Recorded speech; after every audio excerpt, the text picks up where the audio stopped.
మందు పెట్టేవేమి? మందు పెడితే చచ్చిపోతారు కదమ్మా. చచ్చే మందు కాదే, మన ఇంటికి వచ్చే మందమ్మా. అదేంటమ్మా? అది ఎక్కడ దొరుకుతుందంటే, ఎక్కడ దొరుకుతుంది? ఉయ్యూరు బస్ స్టాండ్ పక్కన ఎరుకుల స్థానంలో ఉన్నారు.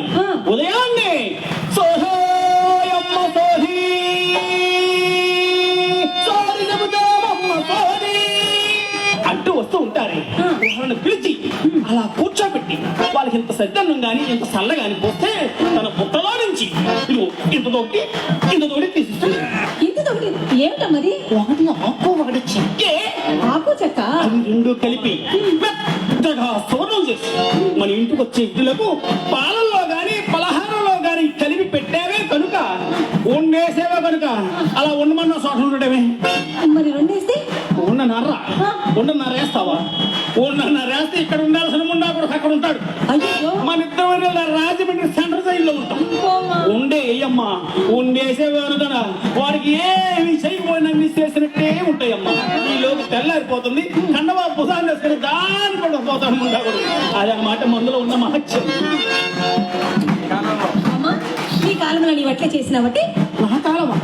నా కాలం ఒళ్ళు, నా కాలం తెలుసుకుంటే నా ఒళ్ళు సిగ్గేస్తుంది సిగ్గేస్తుంది సిగ్గేస్తుంది సిగ్గేస్తుంది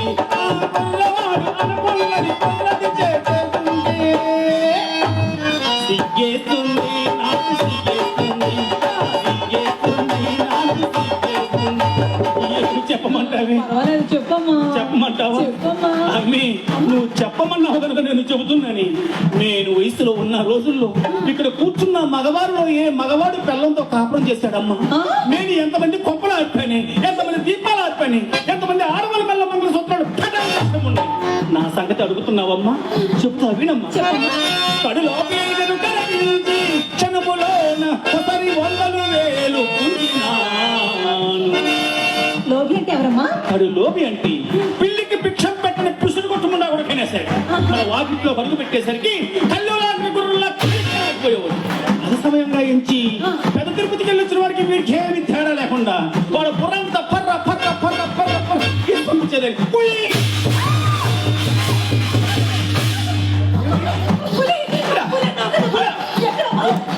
ఎక్కడ పులి?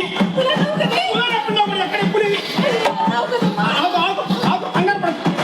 పుల్లంటే అడవుల్లో తిరుగుతున్న 4 తల్లి జంతువు పెద్ద పులు అనుకున్నావా? ఆ పెద్ద పుల్లు మన ఇంటికి ఎందుకు వస్తాయి? నేననేది ఆ పెద్ద పుల్లు గురించి కదమ్మా. ఇదివరకు కలువపావల గ్రామంలో ఎటువంటి పుల్లు లాంటి మగవారు తిరిగేవారు. ఎలా ఉండేవారు అనుకున్నావు?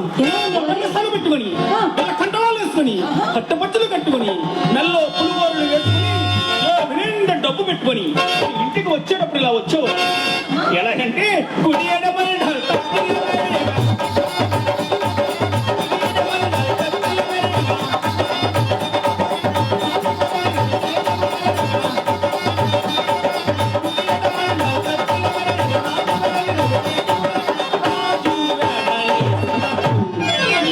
మహారాజులకి ఇలా వచ్చేవారు మన ఇంటికి. మరి వెళ్ళేటప్పుడు వీళ్ళ పాటలు ఏమి చెప్పమంటారే?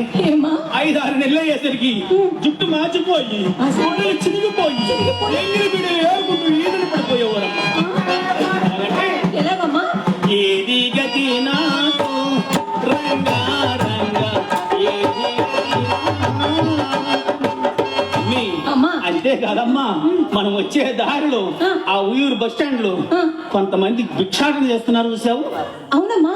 కొంత ఎవరికి వచ్చిన తర్వాత కొంతమంది గడ్డలు మీసాలు పెంచుకుని అలో లక్షణాలు తిరుగుతున్నారు చూసావు? చూసానమ్మా. ఒకప్పుడు వాళ్ళందరూ కూడా ఈ కలువపావుల గ్రామంలో జమీందారులాగా బతికిన వారు. అవునా? మరి అలా ఎలా అయిపోయారే? మన ఇంటికి వచ్చారు కదమ్మా, అలా అయిపోయారమ్మా. అంత సంపాదించాను ఇంత సంపాదించాను అని గొప్పలు చెబుతున్నావు, కానీ నేను పెద్దదారిని వచ్చేసరికి మరి ఇంట పూచి కప్పలైనను లేదేమమ్మా. గడించినదంతా ఏమి చేసినావే? అడగవలసిన మాట అడిగిందండి. ఏదైతే అడుక్కున్నా ఉంటుందో అనుకున్నాను అదే అడిగింది. ఏమి చెప్పమంటావే? ఏమా? ఉన్న మాట చెప్పమంటావా? చెప్పమ్మా. ఉన్న మాట చెప్పమంటావా? చెప్పవే. నువ్వేమి అనుకోవు కదా? ఏమి అనుకోను. నాకు ఈ గ్రామంలో ఒక పిసుడు గుట్టాయని దాపరించాడు. ఎవరమ్మా అతను? ఎవరా? మొవ్వా పిచ్చి గారిని ఒక ఆయన ఉన్నాడు. ఏం చేశారే? అదేమి చేయలేకపోయాడే. ఆయన గారి దగ్గర డబ్బులు గుంజడం కోసమని ఆయనకి త్రాగు నేర్పొచ్చు. ఆ పిచ్చి గారు అనేవాడు, శ్రీహరి నీవు త్రోదిగిని నేను తానే అని ముందుకేసి కూర్చున్నవాడు ఇంటి ముందు. కొంపది తాగేవా ఏమిటమ్మా? ఎంతో కాదమ్మా, అలవాటు చేయటం కోసమని ఆయన స్పూనుడైతే నేను 2 స్పూన్లు, ఆయనకు ఉక్కినుడైతే నేను 2 ఉక్కినుడు, అయ్యయ్యో. ఆయనకు ఒక గ్లాస్ అయితే నేను 2, ఆయన 2 అంత రోజు పెట్టాడు అమ్మమ్మ పిచ్చి గారు. సరుకు పీప ఎదురు బొదురు పెట్టి తెల్లవార్లు ఏంటమ్మా?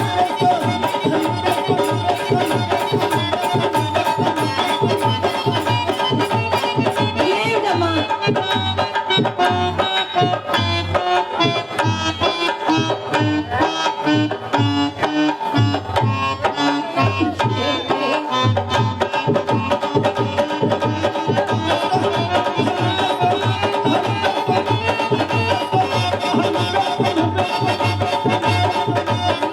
వేసుకునేది.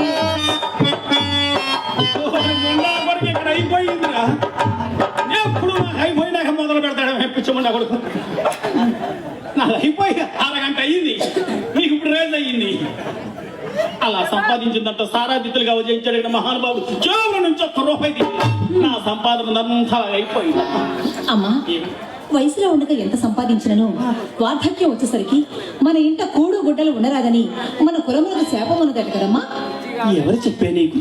ఆ కామాక్షమ్మ, ఆ మీనాక్షమ్మ ఎవరు చెప్పారు నీకు? వాడు కాదులేమ్మా, ఆ అరుగు మీద కూర్చొని మాట్లాడుకుంటుంటే విన్నానే. మన పెద్దవాళ్ళు. అవునమ్మా. మన పెద్దవాళ్ళకు పని పాట ఏం లేదమ్మా. కడుపు నిండా మెక్కి 4 కప్పులు ఒక చోట ఆ రోడ్డు మీద జరుగుతాయి. చేరి ఊళ్ళో ఉన్న సంఖ్యలు లేని సంఖ్యలు అన్ని వేలే కావాలి. నువ్వేదో మేళలు చేస్తున్నావు, సంపాదిస్తున్నావు, మూటకు ధనమైన వర్షలేకపోతున్నారు మీరు. అమ్మి ఆ శాపానికి ఇప్పుడు పటిమ లేదు. ఎందుకంటే పూర్వం విటులు వయసు పిల్లని వారకాంతలను వాడిన పూలు వల్ల వాసన పిలిచి మరి ఇప్పటి వారు ఇప్పుడు ఈ కుర్రకారు దగ్గర ఏముంది? ఏ ఒక టైనీ ప్యాకెట్ అంట, గుట్కా ప్యాకెట్ అంట, ఎంసీ ప్యాకెట్ అంట, నవ్లి నవ్లి నవ్లి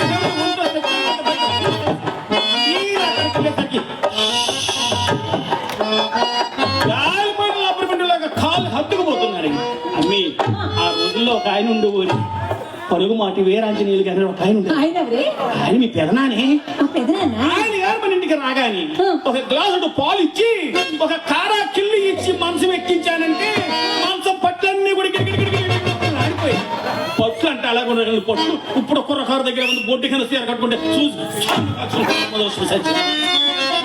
సరే కానీ ఇంతకే వీడే వీడు ఎవరమ్మా? ఆ పండు ముచ్చు మొహోడే, ఎవరే? ఆ గుడ్లకు మొహోడే, పక్షం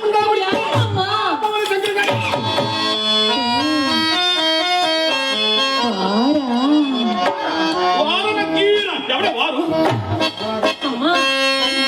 వారు ఎవరినో అప్పడిగినారటమ్మా. ఈ రోజు తప్పకుండా ఇస్తానని వాగ్దానం కూడా చేస్తానట. అందుకే వెళ్ళినారమ్మా. ఏమిటమ్మా ఈ చెడిపోయిన ముందు అక్కడికి ఎవరిని అప్పడిగాడా? ఈ గారికి ఎవరో అప్పిస్తానన్నారా? ఆయన తీసుకొచ్చి నీ చేతులు పెడతాడా? అవునమ్మా. నువ్వు తీసుకొచ్చి నా చేతులు పెడతావా? అంతేగమ్మా. నేను తీసుకున్న సాధన ఊరుకవే.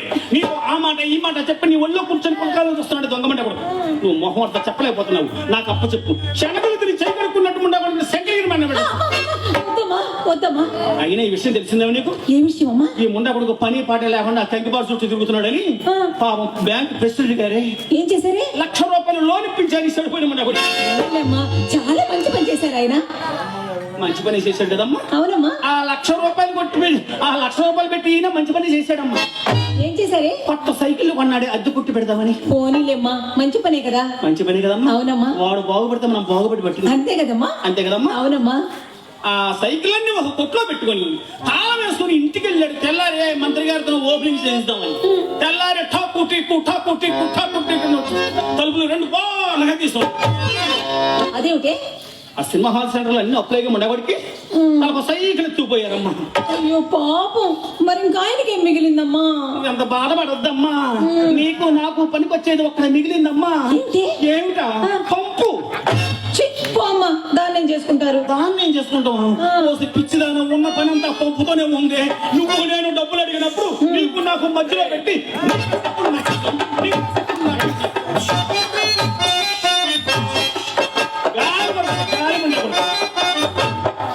అయినా భోగం దానికి ఒక మొగుడు లారీకి ఒక డ్రైవర్ అన్నట్టు మనకి ఎందుకే వాయు వస్తుంది.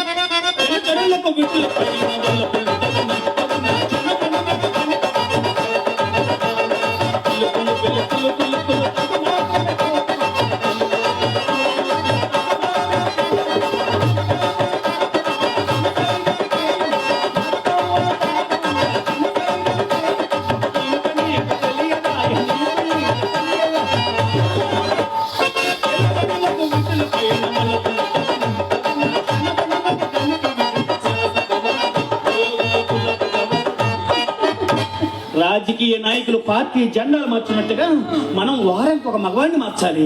అది మన వృత్తిలో ఉన్న ధర్మం. సరేనమ్మా, ఈసారి వారు రాగానే ఎవండి ఎవండి డబ్బులుంటే బయటికి పొంది, లేకపోతే మా ఇంటికి రండి. ఆ మాట కాదే, ఏమండి డబ్బులుంటే మా ఇంటికి రండి, డబ్బులు లేకపోతే బుడవేరులో పడి సావండి. డబ్బులుంటే మా ఇంటికి రండి. మళ్ళీ చెప్పు. చెప్పాను కదమ్మా, డబ్బులుంటే బయటికి పొండి, డబ్బులుంటే మా ఇంటికి రండి. డబ్బులుంటే మా ఇంటికి రండి. డబ్బులు లేకపోతే బుడవేరు కాలంలో పడి సావండి. వద్దులేమ్మా, బయటికి పొండి అంటాను. సరేనా? అంటావు కదా. అంటేనమ్మా, ఈ రోజు డబ్బుతే వస్తే సరికదు, లేకపోతే ముండా కొడుకు అమ్మవారి జాతరలో ఏడపోతులు పోసినట్టు పోయినట్టు. నువ్వు ఆడుకో పాడుకో, కానీ నాకు కావాల్సింది రూపాయి. అర్థమైంది కదా?